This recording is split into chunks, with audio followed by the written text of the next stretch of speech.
30 दिसंबर 2006 एक शख्स फांसी के तख्ते पर खड़ा है। उसकी गर्दन में रस्सी डाली जा चुकी है। हुजूम चीख रहा है, गालियां दे रहा है, थूक रहा है। और ये शख्स जिसने कभी दुनिया के लीडर्स को रहम की भीख मांगने पर मजबूर किया था, सबकी तरफ देखता है और मुस्कुराता है। क्या कोई अपनी ही फांसी पर मुस्कुरा सकता है? और सबसे अहम सवाल, क्यों? अमेरिकी फौजी 9 माह तक उसे ढूंढते रहे। उन्होंने महलात, बैंकर्स और पूरे मुल्क में फैले खुफिया सुरंगों की तलाशी ली। जब वो आखिरकार उसे ढूंढने में कामयाब हुए, वो ना किसी फौज के पीछे छुपा था, ना मुहाफिजों में घिरा हुआ था। वो अकेला था, एक गरे में, मिट्टी, खजूरों और सिर्फ $100 के साथ। जदीद दौर का सबसे ताकतवर अमीर इस हाल में। मगर असल सवाल ये है, जब उसे ले जाया जा रहा था तो उसने आखिरी बार क्या सरगोशी की? उसकी मां ने उसे मारने की कोशिश की। उसके सुतेले बाप ने उसके साथ जानवरों से भी बदतर सलूक किया। मोहल्ले के लड़के उसे नंगे पांव गलियों में मारते थे। किसी एक शख्स को भी यकीन नहीं था कि ये बच्चा बचपन से जिंदा निकल पाएगा। तो फिर ये कैसे वो शख्स बन गया जिसने पूरी अमेरिकी फौज को हिलाकर रख दिया? और उसका अंजाम कैसे? जमीन में 2 मीटर के एक गड्ढे में हुआ। जरा तसव्वुर करें, 9 माह। इंसानी तारीख की सबसे ताकतवर फौज ने एक ही आदमी को तलाश करने में 9 माह लगा दिए हैं। उन्होंने हर महल, हर बैंकर, इराक के हर कोने के हर साये को खंगाला। और जब वो आखिरकार उसे ढूंढने में कामयाब हुए, कोई फौज उसके साथ नहीं थी, कोई आखिरी जंग नहीं, कोई ड्रामाई फरार नहीं। वो अकेला था, एक ऐसे गड्ढे में दबा हुआ जिसमें बमुश्किल मुड़ने की जगह थी। सिर्फ 2 मीटर गहरी, तारीक, नम जमीन, एक अजनबी खेत के नीचे, चेहरे पर मिट्टी, बालों में जोएं, सीने तक बड़ी हुई उलझी दाढ़ी। उसके पास जमीन पर एक भरी हुई पिस्तौल जिसे उसने कभी इस्तेमाल नहीं किया, चंद सूखी खजूरें और सिर्फ $100। ये वो शख्स था जिसने लाखों लोगों की मौत के अहकामात दिए थे। वो शख्स जिसका नाम सुनकर कमरे खामोश हो जाते थे। कोई इतना नीचे कैसे गिर सकता है? और उससे भी ज़्यादा खौफनाक सवाल, ये हमें ताकत के बारे में क्या सिखाता है? मेरे साथ रहें, क्योंकि ये कहानी समझ आने से पहले और भी तारीक हो जाएगी। लेकिन ज़मीन के उस गड्ढे तक पहुंचने से पहले हमें इससे भी ज़्यादा तारीक जगह पर जाना होगा, उसकी शुरुआत पर। 1937। एक औरत एक छोटे से घर में अकेली बैठी है, हामिला, कांपती हुई, टूटी हुई। कुछ दिन पहले इसे बताया गया कि इसका शौहर मर चुका है। चंद हफ्तों बाद उसका 12 साला बेटा भी दुनिया से चला गया। सिर्फ 1 महीने में उसने सब कुछ खो दिया। गम ने उसे सिर्फ तोड़ा नहीं, बखेर दिया। उसने खुदकुशी की कोशिश की, एक बार नहीं, कई बार। और जब वो नाकाम रही, उसने अपने पेट में पलने वाले बच्चे को ख़त्म करने की कोशिश की। वो भी नाकाम रही, क्योंकि 28 अप्रैल 1937 को हर रुकावट, हर कोशिश के बावजूद एक बच्चा दुनिया में चीखता हुआ पैदा हुआ। लेकिन सबसे खौफनाक बात यह है, जिस औरत ने उसे दुनिया में आने से रोकने की कोशिश की, उसी ने एक ऐसे बच्चे को परवान चढ़ाया जो बका के जज्बे में इस कदर डूब गया कि दुनिया की कोई जेल, कोई गोली, कोई फौज उसे रोक ना सकी।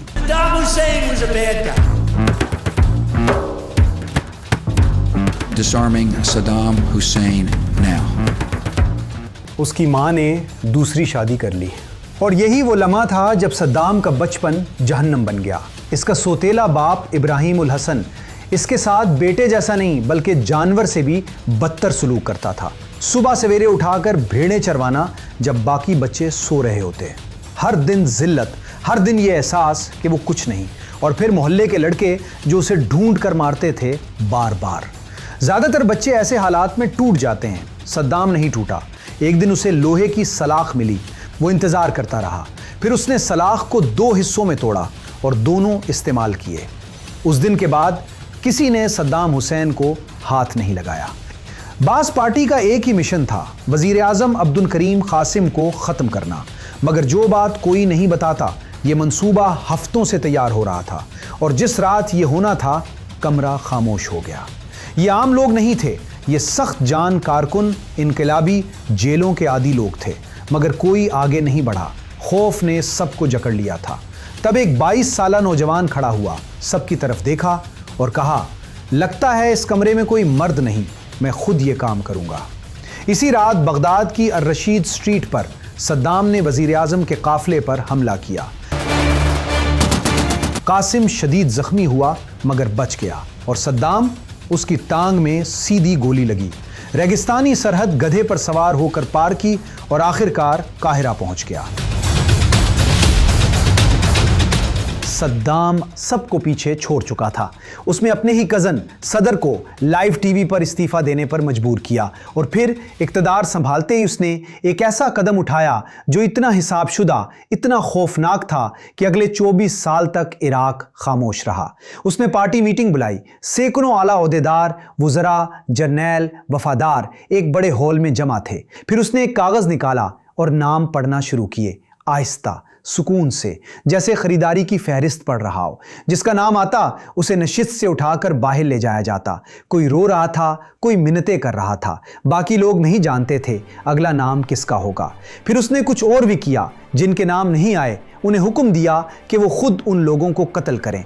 उसने सिर्फ दुश्मनों को ख़त्म नहीं किया, सबको शरीके जुर्म बना दिया। और ये सब फिल्माया भी जानबूझकर, ताकि सब देखें और समझें यहाँ वफादारी काफ़ी नहीं, सिर्फ खौफ है। अगले 24 साल तक किसी ने उसके खिलाफ आवाज़ नहीं उठाई।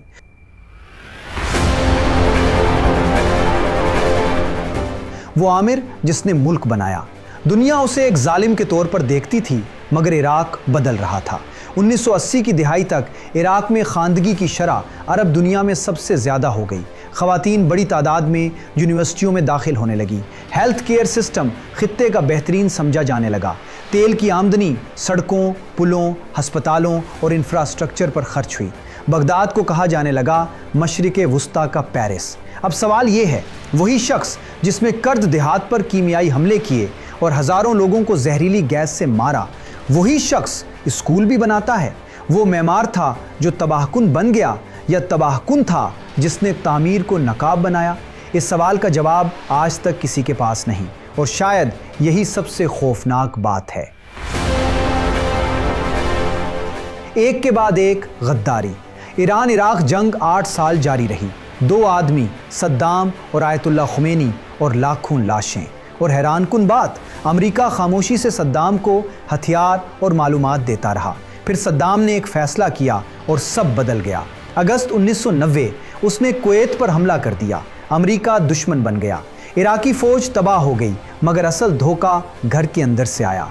उसके अपने दामाद जो खुफिया मालूमात रखते थे उर्दन भाग गए और सब कुछ अमेरिका को दे दिया। सद्दाम ने उन्हें वापस बुलाया, माफ़ी दी, हिफाजत की यकीन दहानी कराई। वो वापस आए, बेहतर घंटों में मार दिए गए। और इससे पहले सद्दाम ने अपनी बेटियों से तलाक के कागज़ों पर दस्तखत करवाए। उसने अपनी ही बेटियों को बेवा बना दिया। ऐसे शख्स को क्या कहते हैं? अमेरिका दोबारा आया, इस बार जाने के लिए नहीं। वजह बताई गई, तबाहकुन हथियार, जो बाद में साबित हुआ मौजूद ही नहीं थे, मगर तब तक इराक तबाह हो चुका था। मूसिल में अमेरिकी फ़ौज ने एक घर को घेर लिया जहां उसके बेटे अदी और कसई छुपे थे। उन्होंने आखिरी दम तक लड़ाई की, मगर सबसे चौंकाने वाली बात, कसई का 14 साला बेटा मुस्तफ़ा, एक बच्चा, उसने अकेले 4 घंटे तक अमेरिकी फ़ौज को रोके रखा। अपने बाप और चचा को मरते देखने के बाद भी वो लड़ता रहा, आखिरी सांस तक। 14 साल का बच्चा। 9 माह बाद सद्दाम मिल गया, ना महल में ना फ़ौज के साथ। एक गड्ढे में जूं से भरा, लंबी दाढ़ी, वो आंखें जो कभी मुल्कों को कंट्रोल करती थी अब खाली थी। उसके पास सिर्फ एक पिस्तौल, चंद खिजूरें और $100। मुकदमा हुआ, फैसला मौत। 30 दिसंबर 2006 ईद उल अज़हा की सुबह, जब उसकी गर्दन में रस्सी डाली गई, लोग चीख रहे थे। एक ने मुक्तदा सदर का नाम लिया। सद्दाम ने देखा और कहा, क्या यही तुम्हारी बहादुरी है? फिर कलमा पढ़ा और मुस्कुरा दिया।